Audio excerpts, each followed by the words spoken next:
Liebe Austria-Familie, Freunde, komm, gebt's mir. Gebt's mir.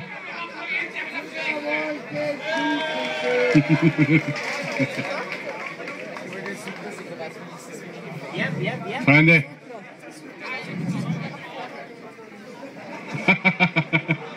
Erst wir sind die Austria, bei uns wird keiner aufgeschrieben, ja, so schaut's aus. Burschen, ja, aufgeschrieben wird nicht. Burschen, lasst mir bitte zwei, drei Sätze sagen. Erstens, ich habe das drüben schon gesagt, ich entschuldige mich als Präsident auch für diese Leistung, die heute gebracht wurde.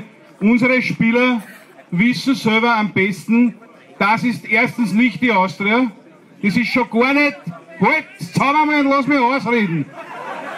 Das ist zweitens, Entschuldigung, das ist zweitens nicht die Austria, die was wir die ganze Saison gesehen haben. Und das ist schon gar nicht die Austria, die wir in der Zukunft sehen wollen.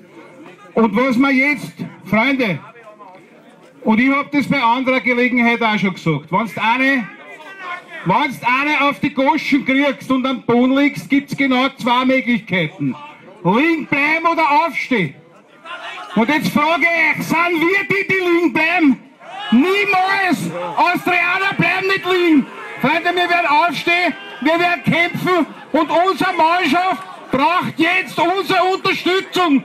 Wir brauchen jetzt nicht unsere Spieler verbal in die Goschen hauen. Das bringt uns überhaupt nicht weiter. Das steigert auch noch wahrscheinlich die Unsicherheit.